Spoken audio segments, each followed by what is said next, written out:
Hans Montenegro is a role model to our future leaders. He dreams, motivates, and he acts to make the Philippines known globally. So Hans, welcome to the show called Self-Made. Thank you for being here. Thank you for the invitation. So, knowing you very much, we want to hear your childhood story. Can you please share with us? I actually, as a child, wanted to be one of three things: a fireman, a pilot, or a movie star. So one of those three I was able to do later on in life. But I was always raised to with the discipline that nothing in life comes easy. So who really inspired you during your childhood? I would have to say my mom. She came from very modest, humble beginnings. She married my father, who actually came from a much higher strata of society. And she always looked and she always aspired to give her children that kind of life. But she worked so hard, she actually surpassed. She was able to send us all to not just college but graduate school outside the country. She's never stopped working, and it's always been an inspiration to me. So what is the best advice that your mom always tell you when you were a kid? Life is what you make of it. Obviously, we believe in God, and we pray and we thank Him for all our blessings. But nothing in life is going to come easy. What you have is based on what you work for. Is she a tough mom? Oh yes. But when you're a child, it's very easy to complain. But with my mom, I have to say, as I also grew, you realize that in life, nothing good is ever easy. And if you look at the rose bushes, the reason they're beautiful is because somebody prunes them. It's called the biblical term is pruning. It's painful. It's disruptive. But after you prune a rose bush, it blooms more beautifully. But when you were a teenager, are you a pasaway? Ay, sobra. Sobra. So how your mom and you deal with it? No, she was always logical. You know what you did wrong. Don't make excuses. Just say sorry, own up to it, don't do it again, learn from the mistake. And be man enough to take the punishment.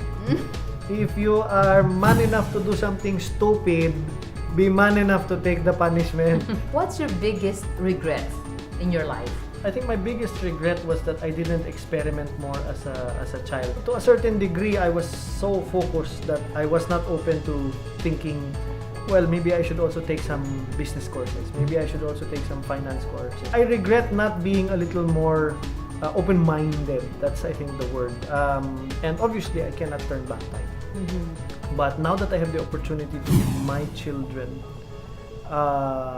that kind of broader perspective. That's one of the reasons why I agreed to move to Hong Kong. Not just for my career, but I wanted my children to have a broader perspective. That the Philippines is not the center of the universe. That there are many cultures, that are many different types of people. That is, remember who you are, but remember that you are just one of many. And the more you're exposed to different people, the more you are open-minded and tolerant of differences. So what's your best advice then to the teenager right now? Because they're going through a lot of challenges, as you know, especially the millennials. Yes, well, teenagers in this day and age have so much exposure and access to information. Sometimes it's very easy to go in so many different directions. At the end of the day, you have to decide what you're going to focus on. Whatever you do in your job, whatever you do in your sport, whatever you find in your passion, as a hobby or whatever. Use this information. Use it so that you can make better decisions. Don't get lost in so much information that you have no identity anymore. What is the best advice that you can share to the parents also for them to work better to their children? If you still think you can continue to control every aspect of their life, that's a losing battle. You cannot control everything. right? You have to understand that eventually they have to make mistakes. They will have to learn. They will have to fail. If you think that you're being a good parent by shielding them from that, then one day they're going to wake up and experience a failure that you cannot protect them from, and they will not know how to deal with it. Now, to change the topic, do you consider yourself successful now? I think that I will always be on a continuous learning and improvement journey. And one thing I can say with confidence is I am exactly where I want to be because I decided. I'm happy with where I am, but not content. So what's next that we can see about Hans Montenegro? So what's next for me is to continue to learn in this multinational, fast-paced environment. Maybe take a few more assignments in and around the Asian region, because the Asian region is where all the action is right now. Yes. But at the end of it all, I want to find my way back here. I personally feel it is my duty to make other people, if I can, better HR people through my experience. Bringing more work to the Philippines, uplifting the Filipino worker, exposing our workforce to, higher level world-class HR as I have experienced. Now, as you know, also has that our goal or vision is to really make Philippines and not before make Philippines first world and not before 2030. What's your best message, especially to the young generation, as you mentioned? Best message for them to reach that goal. If you want something you've never had, you have to do something you've never done.